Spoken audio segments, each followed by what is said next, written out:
versículo en el cual nos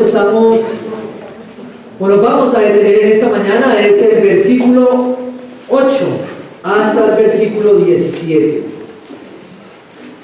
Este libro de Génesis. Y alguien preguntaba, bueno, ¿y por qué Génesis? ¿Por qué estamos estudiando Génesis?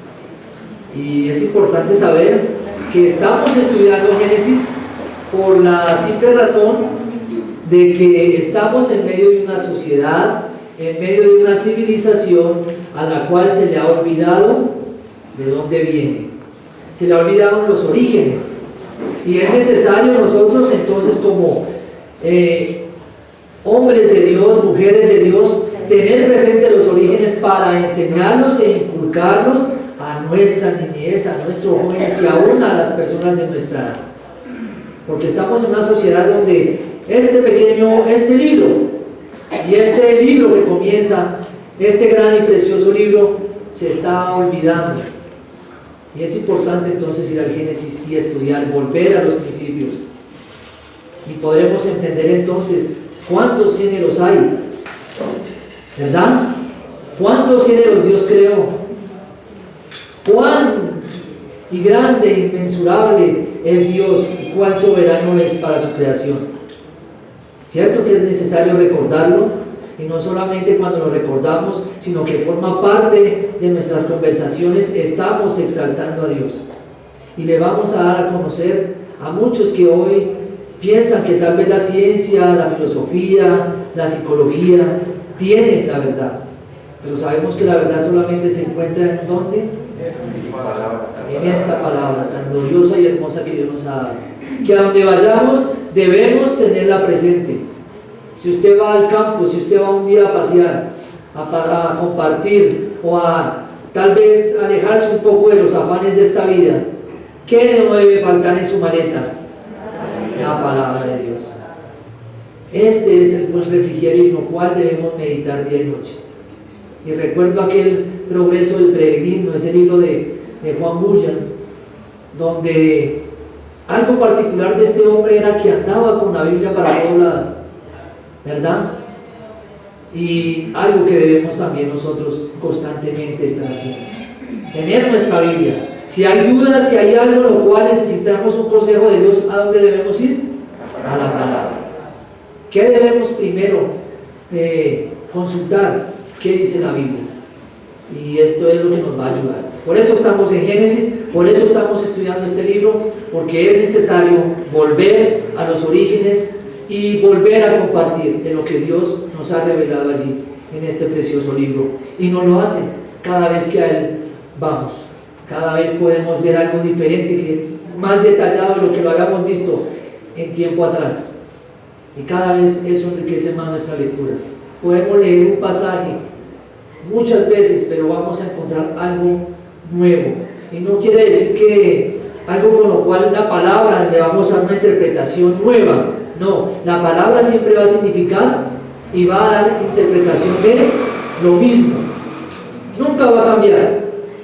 Pero si nosotros a nuestra peregrinaje vamos a denotar y a detallarnos en cositas que Dios decía ahí y nos van a ayudar en nuestra vida, en la etapa que estemos en lo alto o estemos en lo bajo, estemos alegres, estemos tristes, estemos victoriosos como lo cantamos hace un momento o nos sintamos derrotados.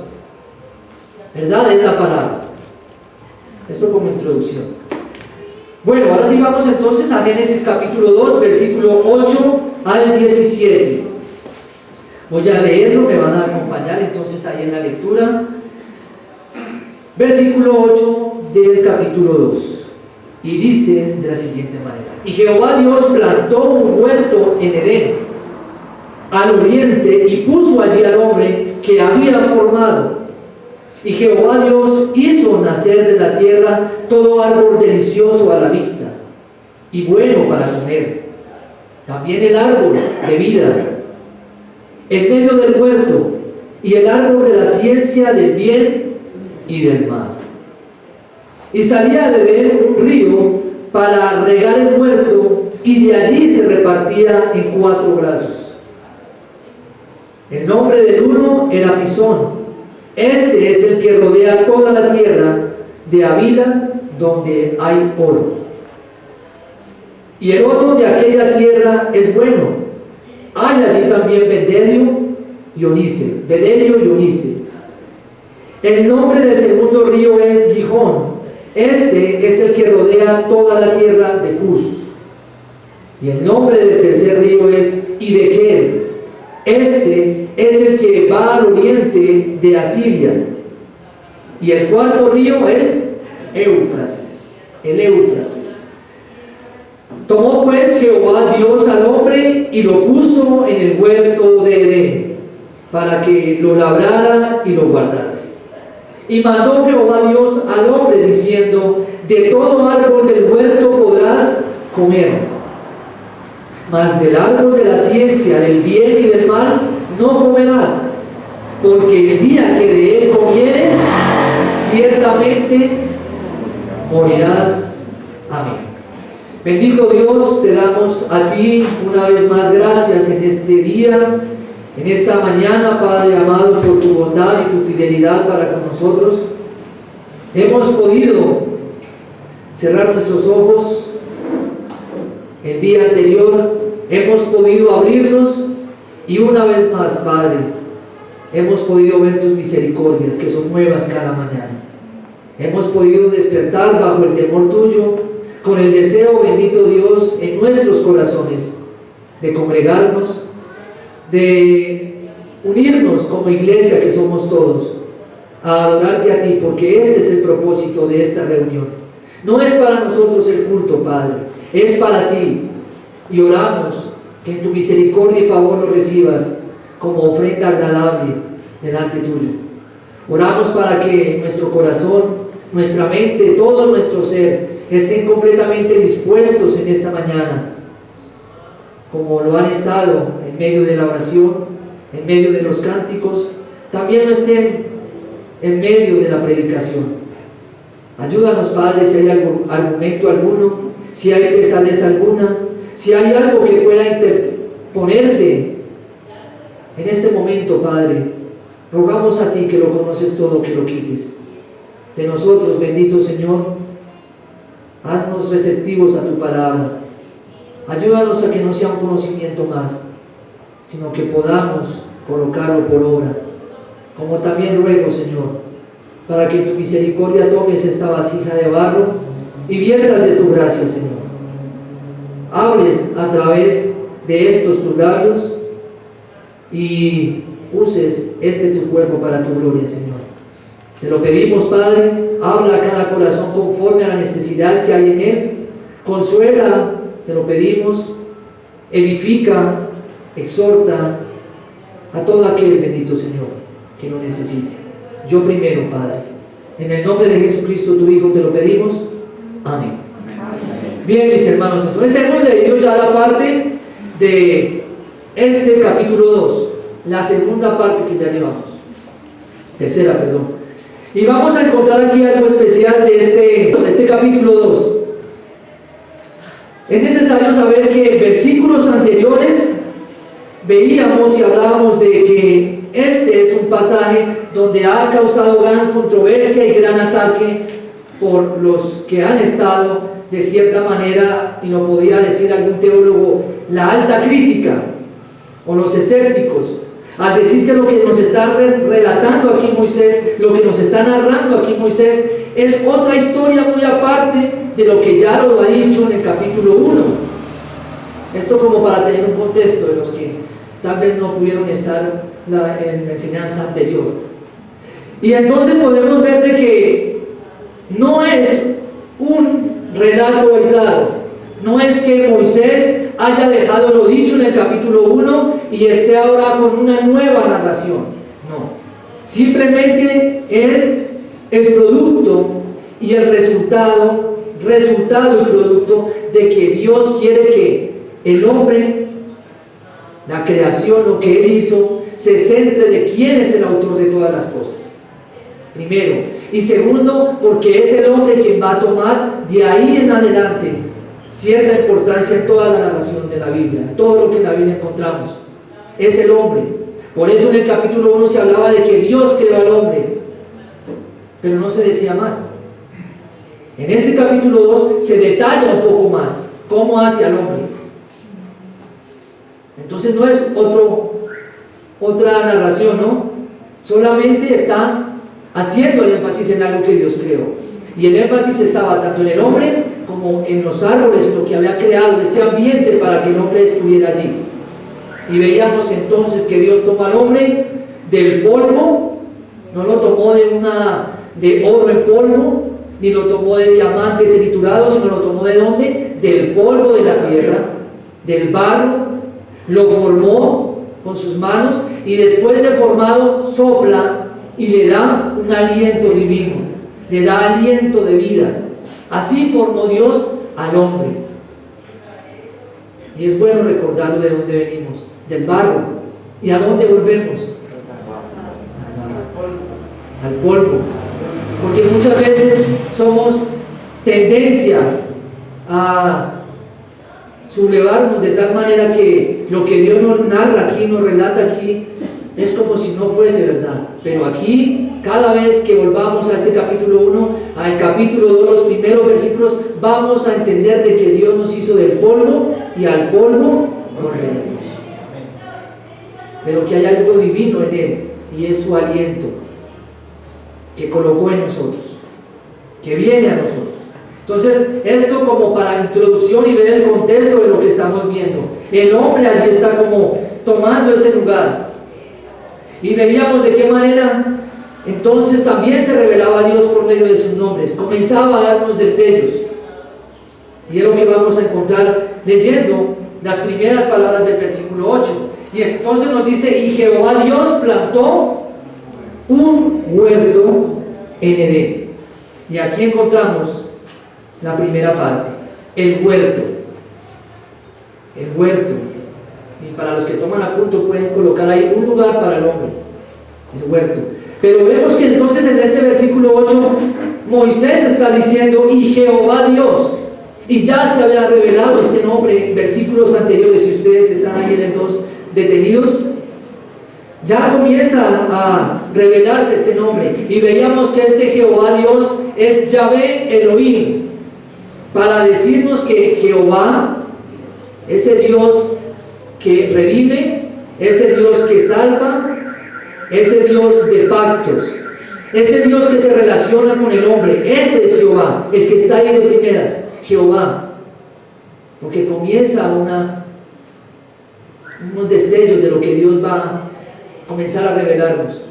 Entonces ya ese Dios creador que es el Elohim, tenemos Jehová Dios, Dios Elohim, que es el creador, el que ha estado presente en el capítulo 1 y continúa en el capítulo 2, ahora también se llama Jehová. Y esto en relación con que va a comenzar a tener relación con el hombre,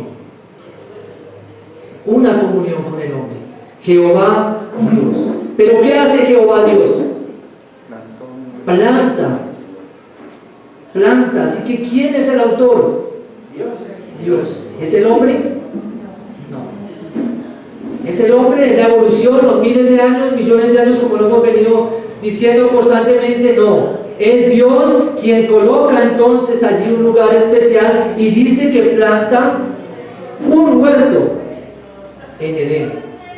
No es que el huerto se llame Edén, como lo hemos de pronto alguna vez lo enseñaron, o nos lo enseñaron en la escuela dominical o a los chicos.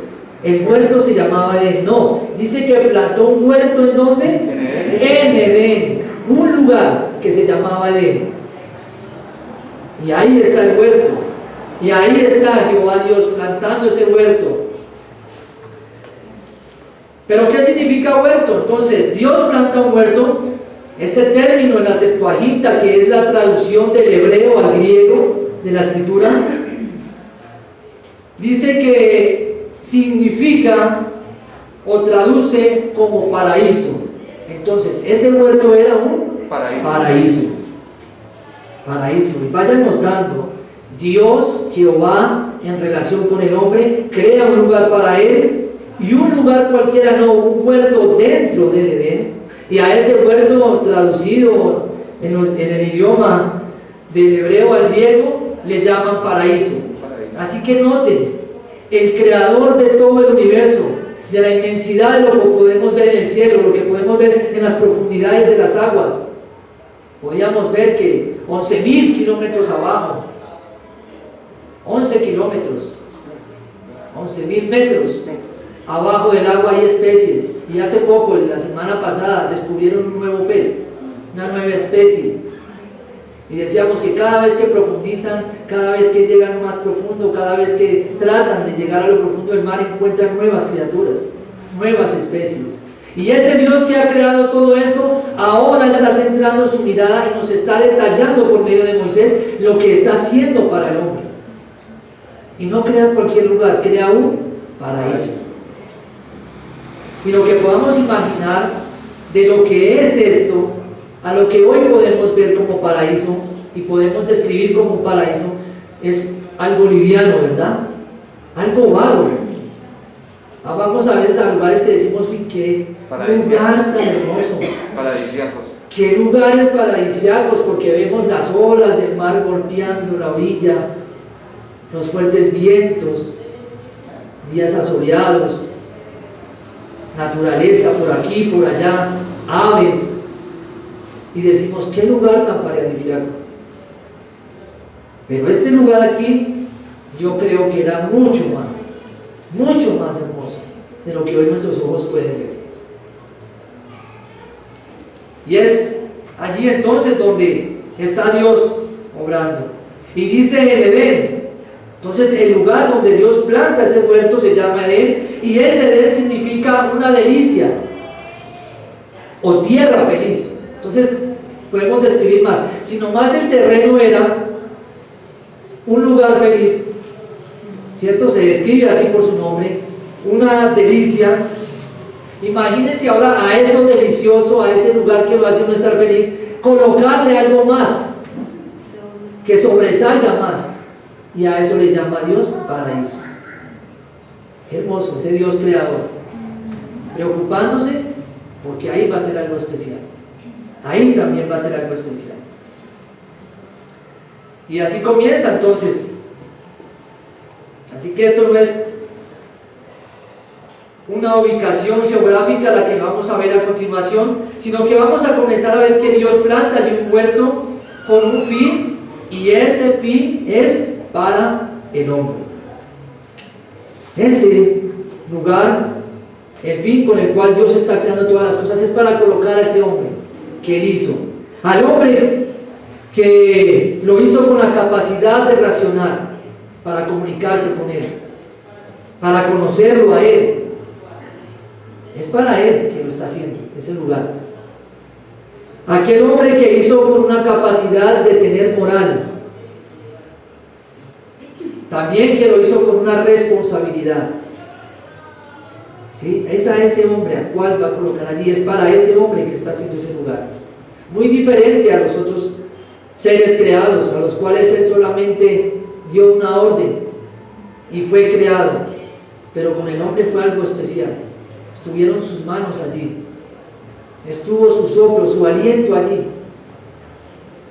y a ese hombre entonces, y para Él es ese lugar muy especial. Y podríamos entonces pensar que por estos nombres lo que podamos imaginar es muy liviano. ¿Es verdad? ¿Estamos aquí? Sí. Amén. Es eso, muy liviano. Sin embargo, es Dios quien está allí haciendo algo particular, está haciendo un lugar cómodo, está haciendo un lugar donde le va a dar provisión a Dios. Donde Dios va a hacerle provisión al hombre. ¿Para quién? Para esa principal criatura que Él ha hecho allí. Y esto nos demuestra una vez más algo especial. Y esto nos ayuda a recordar entonces, en medio de las crisis, en medio de los momentos difíciles, en momentos de angustia, en momentos de escasez, que si Dios hizo para el hombre, Dios tiene cuidado del hombre. Si Dios un día decidió darte vida y pudiste estar en el vientre y llegó el momento de salir de ese vientre y hoy ya has crecido y estás aquí presente, Es bueno saber que cuál y quién estaba allí. Desde el comienzo, desde el principio. Dios. Por eso, ¿cómo no recordar las palabras del mismo Señor Jesucristo allí en Mateo capítulo 6? Voy a leer aquí un poco. Donde se nos dice, en cuanto al texto, el afán y la ansiedad. Porque hay momentos de afán en nuestra vida. Hay momentos de ansiedad, aunque no las querramos tener. Circunstancias que nos hacen tener ansiedad. Pero noten lo hermoso que dice aquí el Señor en sus palabras. Por tanto os digo, no os afanéis por vuestra vida, qué habéis de comer o qué habéis de beber, ni por vuestro cuerpo qué habéis de vestir. ¿No es la vida más que el alimento y el cuerpo más que el vestido? Porque ¿quién da la vida? Dios. Mirad las aves del cielo que no siembran, ni ciegan, ni recogen en graneros, y vuestro Padre Celestial las alimenta. ¿No valéis vosotros mucho más que ellas? Y ahí está el énfasis. ¿Y quién de vosotros podrá, por mucho que se afane, añadir a su estatura un codo? ¿O por el vestido, por qué os afanáis? Considerad los lirios del campo, cómo crecen, no trabajan ni hilan. Pero os digo que ni aun Salomón con toda su gloria se vistió así como uno de ellos. Si la hierba del campo que hoy es y mañana se echa en el horno, Dios la viste así, ¿no hará mucho más con vosotros, hombres de poca fe? Y son las palabras del Señor las que están diciendo estas cosas. Y continúa: no os afanéis pues diciendo qué comeremos, o qué beberemos, o qué vestiremos, porque los gentiles buscan todas estas cosas. Estos afanes, ¿a quiénes se les deben dejar? A los incrédulos, a los que no han leído Génesis capítulo 2, versículo 8, 9, 10, 11, 12, 13, 14, 15. Para ellos son los que deben pensar así. Pero aquellos que han caminado por Génesis van a entender que si Dios produjo vida, si Dios creó al hombre, Dios creó un lugar para el hombre. Y si Dios nos dio vida, también a nosotros nos sustentará y nos sostendrá. Y aún si morimos en circunstancias así, ¿para quién morimos? Para Dios. Porque al polvo volvemos, pero el soplo divino, nuestra alma, ¿a quién va? Al Señor. Y eso es lo que debe tener el creyente. Así que estas cosas son de dejarlas para ellos. Los gentiles buscan tales cosas. Y dejemos el 33 para lo último. Mas buscad primeramente. Y ahí entonces tenemos que Dios ha creado al hombre, lo ha formado, le ha soplado aliento de vida, y ahora está haciendo un huerto, un lugar especial donde le va a proveer lo que él necesita. Dios te ha dado vida a ti, también proveerá lo que tú necesitas. ¿Será entonces válido? ¿Será bueno incrementar y colocar la balanza, que todo nuestro esfuerzo esté sobre los afanes de esta vida y la angustia? Por supuesto que no. Porque hay alguien que cuida de nosotros. Hay alguien que vela por nosotros. Y aún si hay necesidad, estamos siendo formados por ese alguien, con un propósito. Y es Dios quien está allí detrás de todos estos. Génesis nos habla entonces del huerto del Dios soberano, quien proporciona abundancia allí y todo lo que el hombre necesita para su felicidad. Eso era ese huerto, allí en el Edén, lugar de felicidad. Dios está haciendo todo allí para que el hombre sea completamente ¿qué? Feliz. Al igual que lo que nos dice Mateo, si estamos en Dios debemos estar felices. Si hay angustia, si hay necesidad, llegará el momento en que Dios proveerá y dará lo necesario. O tal vez estamos siendo corregidos o formados en alguna área. Y es necesario a veces el dolor, es necesario a veces sentirnos que ya no podemos más porque no dejamos de ser seres que somos autosuficientes. Tenemos el control de nuestras finanzas y queremos tenerlas. Queremos tener el control de toda situación. Que nada se salga y cuadrar a Dios. Que nada se salga de lo que tenemos. Pero Dios a veces permite circunstancias para hacer algo. Y no debemos olvidar eso. Entonces, el huerto, un lugar para el hombre. Versículo 8. Ahora vamos al segundo punto. La descripción de ese huerto. La descripción de ese paraíso. ¿Cómo lo vamos a comenzar a ver? Y cómo Dios a través de Moisés nos va a narrar, nos va a describir ese lugar que hizo tan hermoso para él. Y esto nos debe emocionar porque es la obra de Dios. Es lo que Dios está haciendo. Y en el versículo 9 entonces nos dice que y Jehová Dios, una vez más este nombre, hizo nacer de la tierra todo árbol delicioso a la vista y bueno para comer. ¿Qué hizo Dios en ese lugar? Plantó un huerto en el Edén y allí hizo nacer árboles con un propósito específico. Dios proveyó allí plantas, allí proveyó tantas cosas, y entre esas cosas que está proveyendo está algo que aquí nos hace énfasis y son los árboles.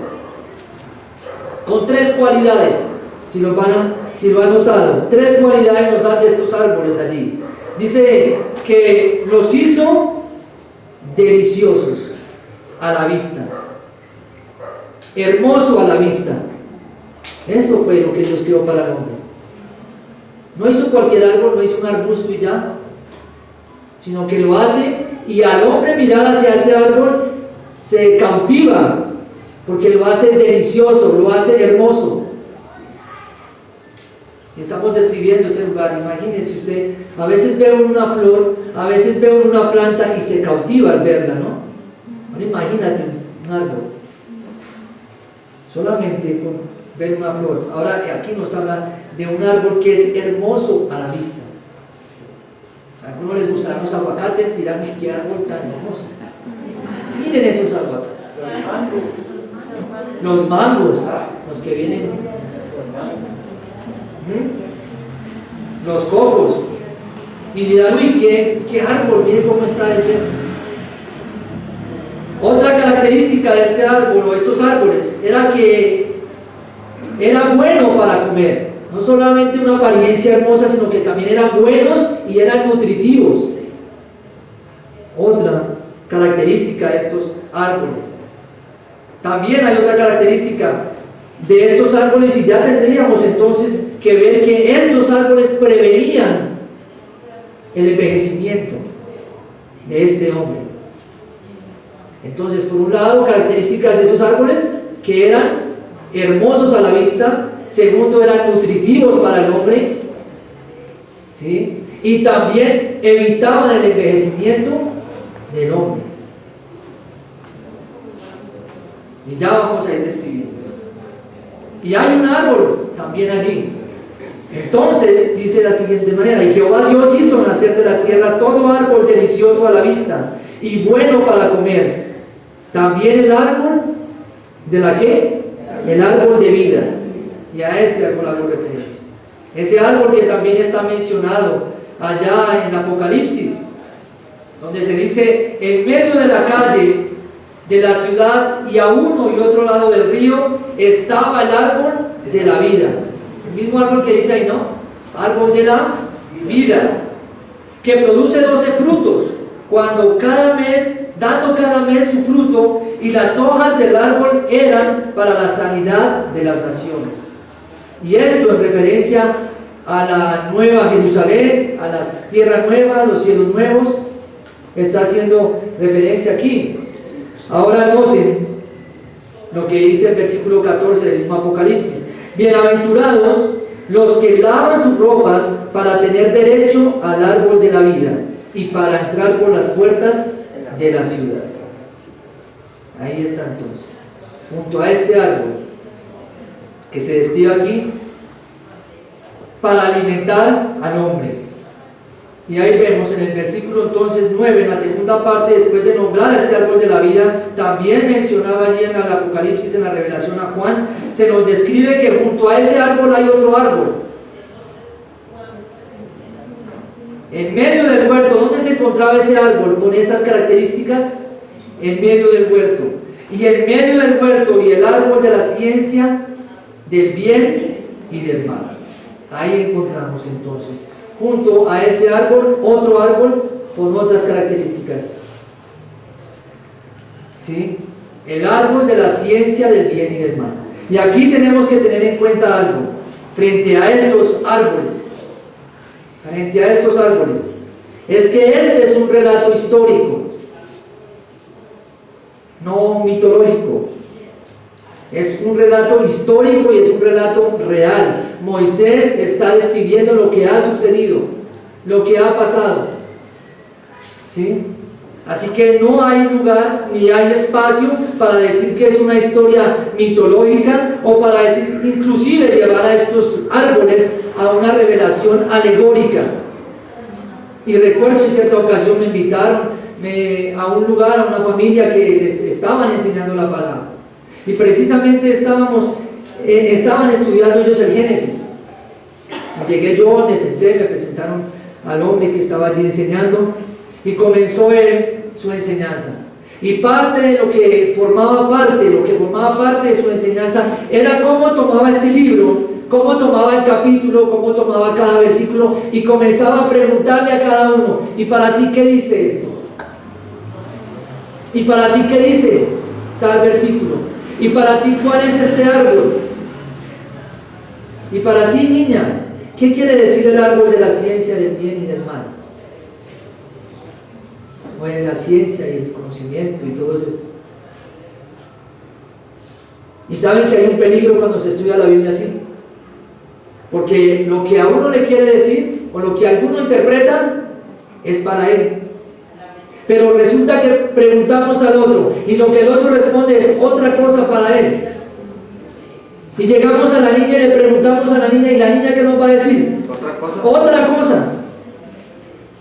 Pero ¿será esta la manera bíblica, la manera correcta de estudiar un texto que es histórico? No. La manera de entender un texto no es preguntando qué quiere decir o qué. No, es que tener cuidado. Hay símbolos en la Biblia, sí. Hay simbología. Pero aún con esos detalles tenemos que ir muy prudentemente a esos textos para poder dar el significado correcto o el que más se aproxima a lo que tal vez Dios no quiso revelar en su momento. Pero es de mucha prudencia. Y entonces encontramos personas que toman estos dos árboles y comienzan a alegorizar y comienzan a decir: no, este árbol es tal cosa, este árbol es tal otra, y vamos a ver algunos ejemplos de esas teorías. Y tengan cuidado cuando hay enseñanzas así. Tengan cuidado cuando lo sienten a usted en una silla. ¿Para usted qué es? ¿Qué significa? Eso se llama alegorizar. Tomar un pasaje y decir lo que usted crea, sin tener en cuenta lo que dice antes y lo que dice después. Hay un ejemplo en cuanto al árbol. Dice: el hombre no debe codiciar la omnisciencia. Hacen referencia a ese árbol. Se crea que el hombre codiciaba la omnisciencia de Dios. Sabemos que eso es imposible para el hombre. ¿Podrá el hombre tener el mismo atributo que Dios posee, que es la omnisciencia? No. Solamente Dios, son los atributos incomunicables de Dios. Solo Dios es todo conocimiento. Nosotros vagamente logramos en esta vida, en este peregrinaje, tener algo de conocimiento. Aún el científico más reconocido tiene un vago conocimiento de lo que es la mente de Dios. Y esto en referencia a Génesis 3:22, también ahí cerca. Bueno, y ahora otra teoría es que otros lo han relacionado con referencia a que es hacia la realidad sexual. Entonces imagínense, ya hay dos teorías ahí. Una que es a la omnisciencia de Dios y otra que hace relación a la realidad sexual, por lo dicho en Génesis 3:7. Vemos que son completamente errados. Si aún hace un año, en plena etapa o pandemia apareció por ahí un falso maestro. Bueno, ese siempre está por ahí, paseándose y alardeando de sus descubrimientos. Este falso profeta o falso maestro de la prosperidad y del movimiento llamado palabra de fe, que es esta palabra o que es este movimiento, aquellos que todo lo que dicen lo declaran y tiene que pasar. Y yo declaro, y yo confieso, y yo ato y decreto. Este hombre llamado Guillermo Maldonado, para que por si lo identifiquen, dice lo siguiente, que ese árbol o ese pecado que pasó allí era porque Adán no había dado el diezmo. Entonces, que el árbol simbolizaba el diezmo. ¿Ah? ¿Hasta dónde se llega?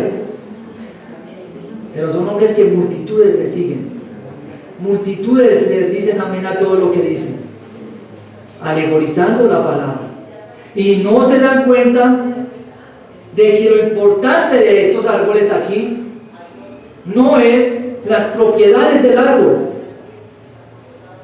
Lo importante de esta narración, de lo que Moisés está diciendo aquí, es la prohibición.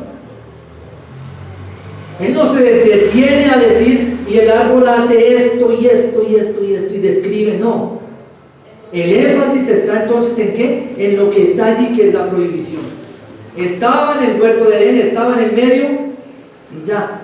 No hay que alegorizar, no hay que decir es que este árbol significa esto o aquello. Y aún mire, después de tantos años y tantos errores que se caen por alegorizar, y hace un año un hombre estaba diciendo esto, que el árbol era el diezmo, el fruto del árbol era el diezmo. Algo que debemos entonces que destacar aquí es que es importante lo que Dios dice referente a ese árbol, alrededor de él. Ambos estaban allí, ambos estaban en medio del huerto, ambos tenían una función. Y nos sigue describiendo entonces este lugar. Versículo 10. Y salía de Edén un río para regar el huerto, y de allí se repartía en 4 brazos. Entonces está el Edén, Dios está creando el huerto allí, ese paraíso, y de Edén sale y brota algo. Y dice que de Edén brota un río. Recordemos que en ese tiempo aún no llovía. Por eso debemos hacer énfasis. ¿De dónde venía esa agua? De lo profundo, brotaba de la tierra. Esta mañana hablábamos en Daniel de un río de fuego. Este río es de agua. Literal, río de agua. Y entonces es ahí donde Dios creó una fuente que iba a tener un propósito. Ese río iba a tener un propósito y era la cantidad necesaria de agua que necesitaría ese lugar para ser regada, para que fuese lo que Dios quería que fuese. Un lugar donde hubiera fertilidad, un lugar donde hubieran los árboles frutales abastecidas de esa agua, porque donde hay agua, que simboliza vida, pureza, y ahí está el agua para esos árboles frutales que Dios ya había mencionado aquí, y aún no había llovido.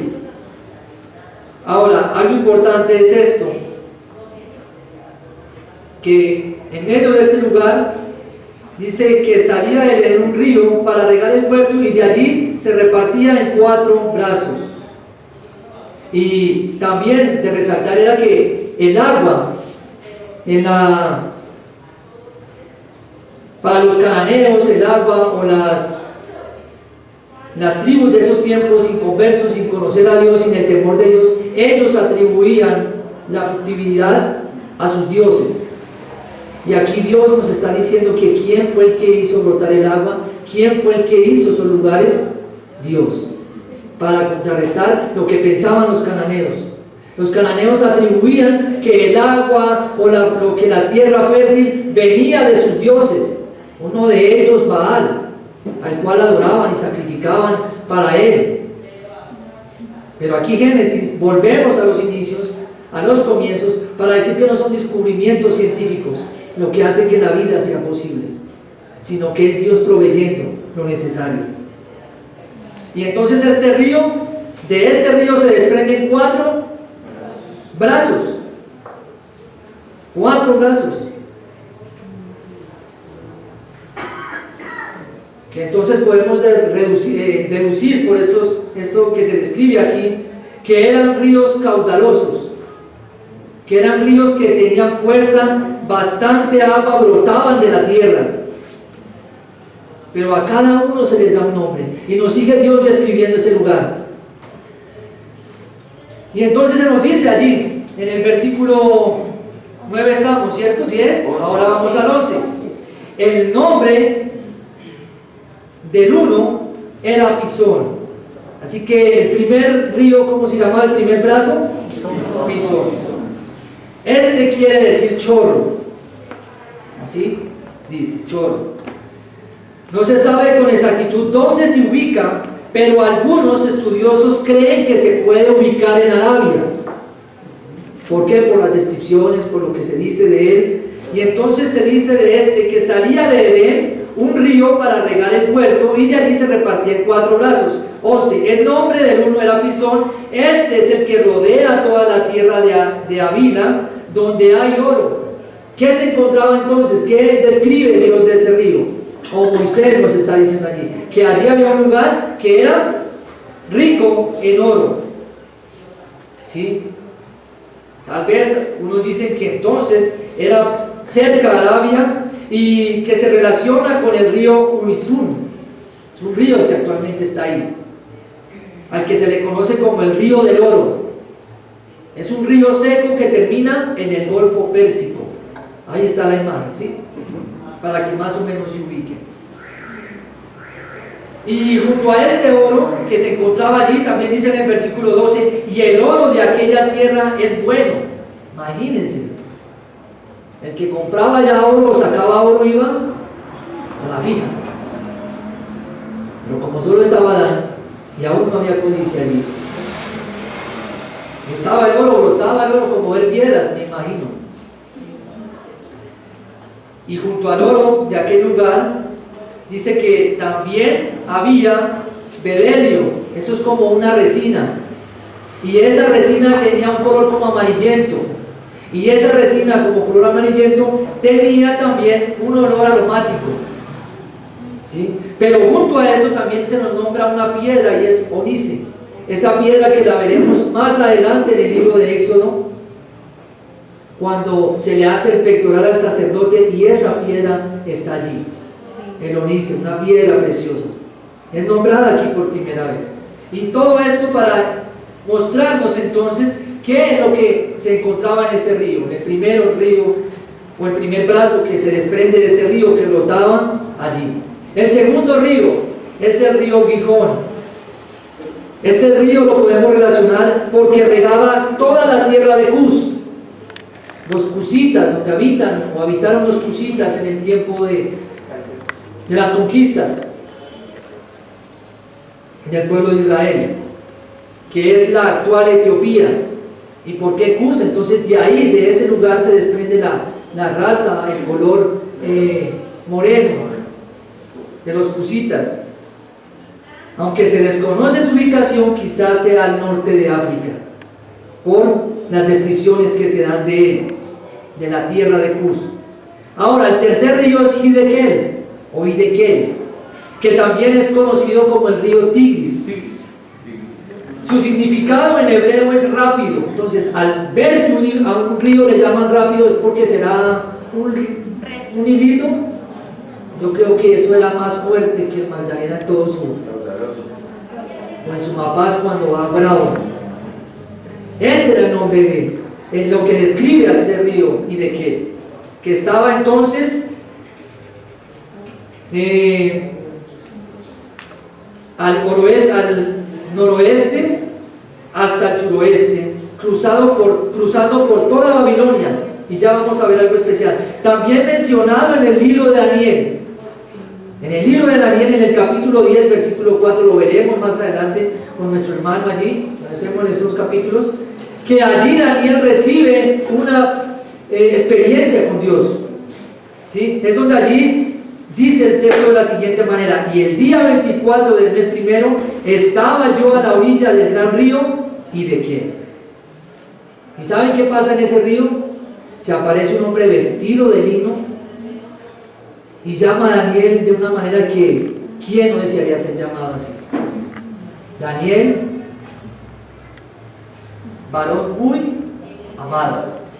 Y es en ese río, ¿sí? Entonces aquí lo vemos que es un río que aún es postdiluviano, después del diluvio está.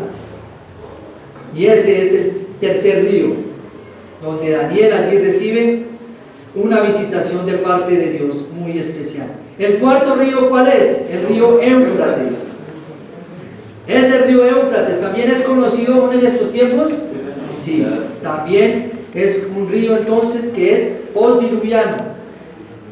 De este Éufrates se dice que es un río copioso. Y noten cómo le llaman, ¿río qué? Copioso. Y noten por qué razón, creo yo, no es que sea palabra. Dice, es un río importante que corre paralelamente. ¿Por qué le llaman copioso? Porque corre paralelamente al río Tigris. Ya vamos a ver la imagen completa. Este regaba la fértil Mesopotamia. El Éufrates bañaba el occidente de esta zona. Era uno de los 4 brazos de la hidrografía del Edén. Así se alimentaba de agua. Y así Dios proveyó de agua al Edén, para colocar allí el paraíso, para plantar allí el paraíso especial. Entonces aquí nos habla de esto. Ese río Éufrates, y también en ese río Éufrates pasa algo que históricamente va también a trascender, y es en Éxodo 23:31, donde vamos a ver que allí Dios le coloca a Moisés o al pueblo de Israel ese río o ese brazo como un límite para su conquista. Es por eso que le dice, y fijaré tus límites desde el mar Rojo hasta el mar de los filisteos, y desde el desierto hasta el Éufrates, coordenadas, porque pondré en tus manos a los moradores de la tierra, y tú los echarás delante de ti. Y ahí entonces encontramos, de un río que brota de la tierra, ¿cuántos brazos? 4. Ahora, es posible que sea esa la ubicación, pero no es cierto ni es verídico que sea esa.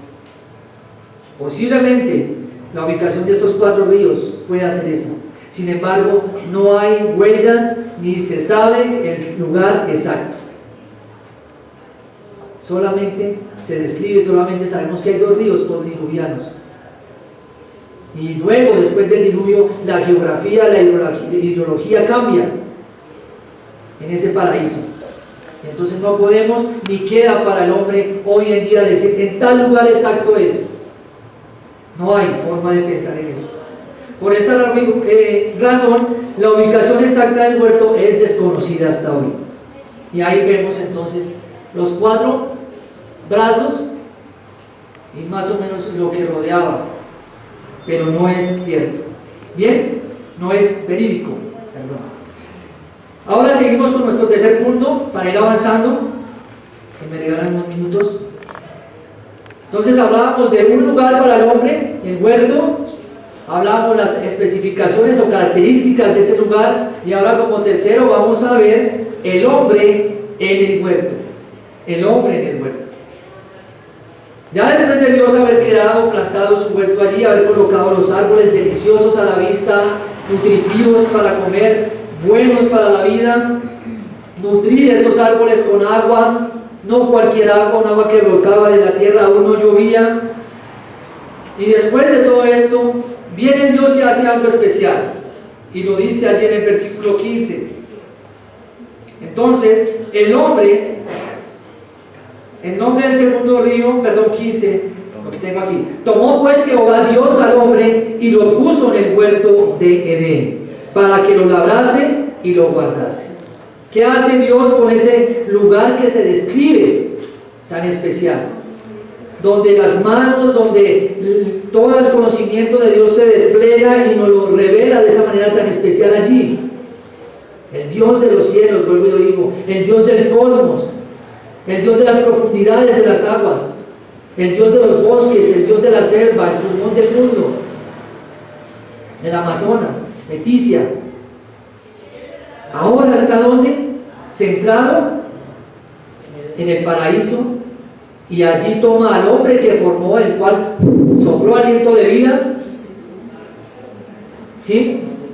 Por si alguno está durmiendo. Y vuelve y le da vida, entonces le da vida y vuelve y despierta. Y le da vida y a ese hombre lo planta en el huerto. Y allí en el huerto le coloca una tarea, unas tareas específicas. A ese hombre del cual Dios da ese soplo divino. Le dice entonces que va a labrar la tierra. Y entonces una vez más podemos decir de esta manera que el trabajo ya estaba estipulado y ya era una bendición para el hombre. No como lo dice por ahí, lo decía anteriormente, que el trabajo lo hizo Dios como castigo, no. Que el trabajo vino después del pecado original o el pecado de Adán, no. El trabajo y la responsabilidad del hombre ya estaban ahí presente, porque es que el trabajo es beneficioso para el hombre. Es beneficioso, y así lo creían las culturas mitológicas. Trabajar era para el hombre una bendición, y Dios le está dando esa bendición también, el de labrar la tierra.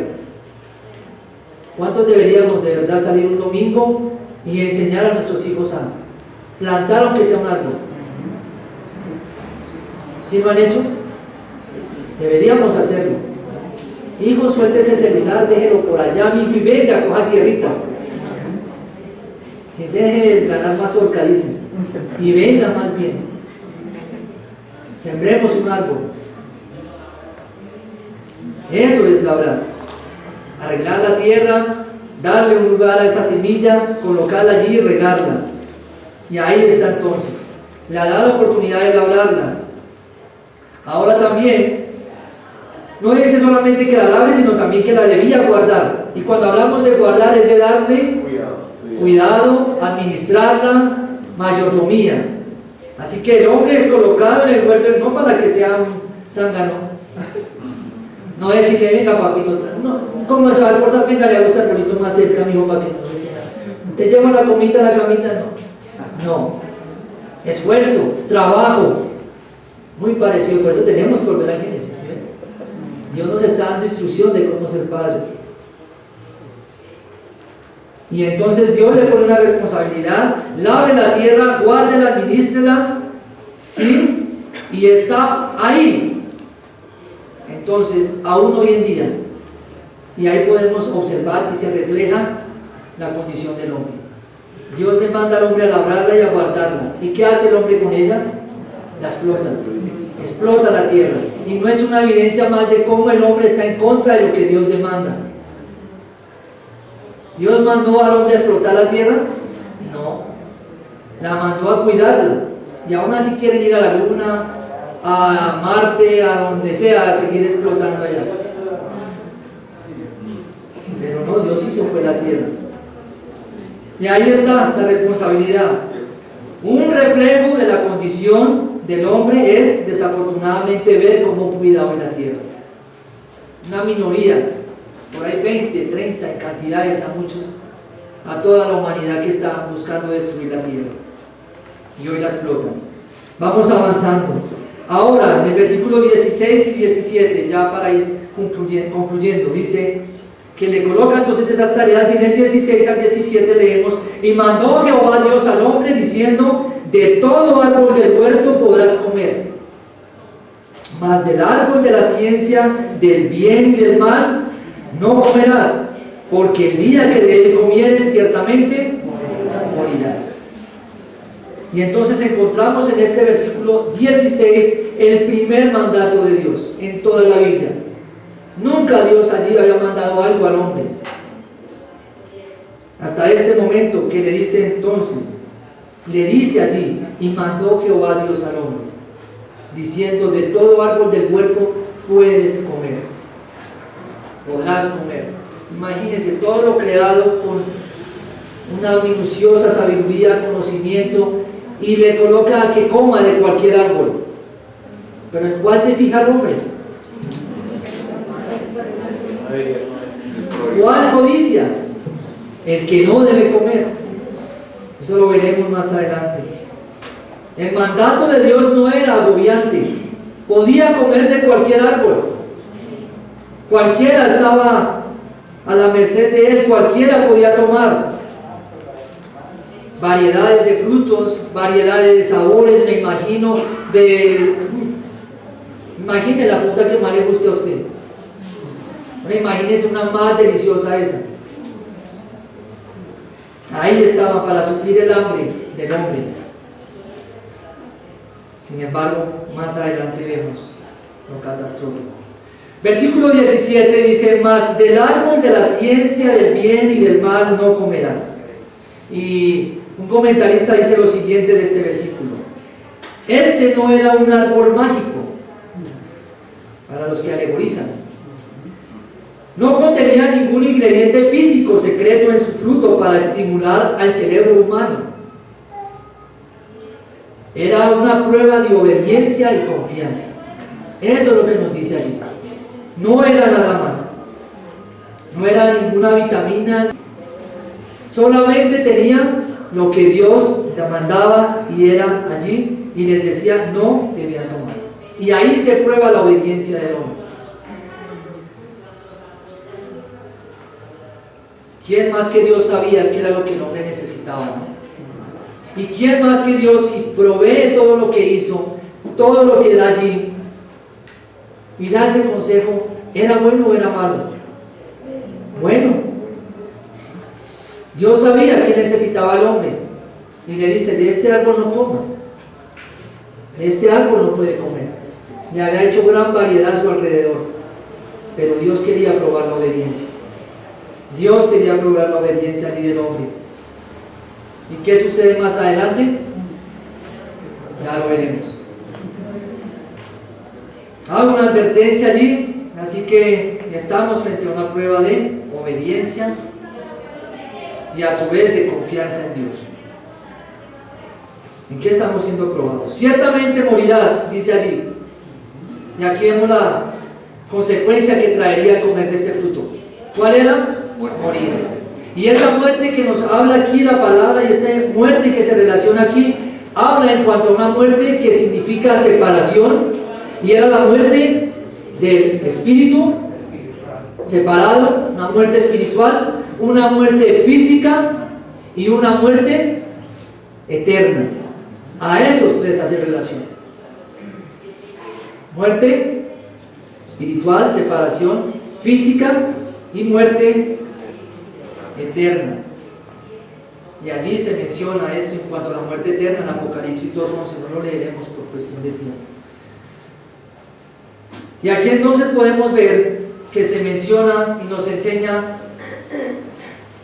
que nuestra voluntad no se debe oponer nunca por lo que Dios demanda. Dios había creado lo suficiente para que el hombre viviera. Era el lugar de la felicidad, un lugar más feliz en el lugar de la felicidad, un lugar más cómodo. Sin embargo, ahí estaba la voluntad del hombre. Algo más que escribe aquí: Dios a través de su palabra nos llama y nos prueba para ver qué hay verdaderamente en nuestros corazones, en nuestra vida de fe.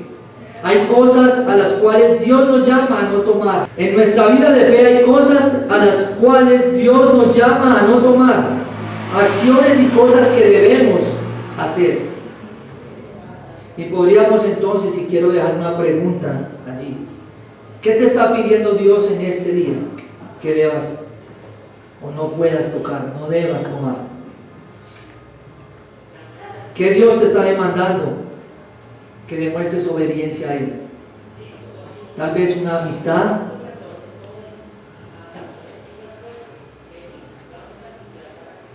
tal vez el obedecer a sus mandatos, tal vez el de dejar y llevar una vida doble, una doble moral, tal vez aún el orgullo que traes, al cual te resistes a soltar, una autodependencia, cuando Dios nos dice que Él creó todo para nosotros. ¿Y por qué no esa incredulidad? Y puedes estar aquí sentado, y puedes estar cantando, y puedes estar orando, pero en tu corazón hay incredulidad. Y Dios te está llamando a que le obedezcas. Pensemos en eso. Que nunca demos como que somos los mejores creyentes, porque siempre tenemos algo a lo cual debemos obedecer a Dios y Él nos está pidiendo. Algo siempre nos está pidiendo Él. Ya como conclusión, primero entonces vemos que Dios crea todo, nos da un lugar para que ese hombre que Él había creado tuviera lo suficiente para vivir. Dios nos da la vida, apliquémoslo a nosotros. Si nos da la vida, nos da la oportunidad de vivir y nos proveerá y nos suplirá. Si es un pan y es una guapanela, alabado sea Dios. Si es un manjar, si es un churrasco, amén. Es la provisión de Dios. Es Dios quien lo hace.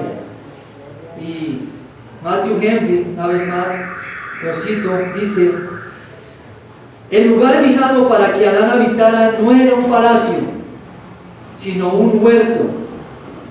Mientras mejor nos arreglemos con cosas sencillas y menos busquemos las cosas que complacen el orgullo y la lujuria, más cerca estaremos de la inocencia. Amén. Amén. Amén. Cuando la lujuria y el orgullo comienzan a pedir, estamos cerca a caer en desobediencia. Deleitémonos en lo que Dios nos da. ¿Ha dado gracias a Dios por donde hoy tuvo la oportunidad de abrir sus ojos? Que tuvo sus pies para caminar hasta este lugar. Amén. Segundo, que nuestra vida se caracterice por la obediencia a sus palabras. Y dice, Samuel le dijo allí a Saúl: ¿se complace Jehová tanto en los holocaustos y víctimas como en que se obedezca a las palabras de Jehová? Ciertamente el obedecer es mejor que los sacrificios, y el prestar atención que la grosura de los carneros. Podemos hacer miles de sacrificios. Puede usted estar sentado aquí a las malas en esta mañana. Puede usted haber venido porque lo trajeron, no porque quiso venir. Pero a Dios le agrada ¿qué? Obediencia. Puede ayunar cuantas veces quiera. Y hablábamos el lunes con un hermano que nos preguntaba: ¿servirá de algo el ayuno y los sacrificios si no hay obediencia? No hay nada. Y aún el ejemplo de Cristo, Filipenses 2:8, allí en su humillación y exaltación. Dios no nos deja desamparados cuando va un mandato. Manda a su Hijo y nos da ejemplo por Él. Y dice: y estando en la condición de hombre, se humilló a sí mismo, haciéndose obediente hasta la muerte y muerte de cruz. Y que al leer este pasaje, hermanos, comparto, sea nuestro deseo que si morimos, muramos haciendo la obediencia, lo que Dios demanda, sea lo que prima en ese lugar. Si llegásemos a morir, ¿qué quisiera que dijese ese epitafio? He aquí un hombre que obedeció a Dios. He aquí una mujer que le importó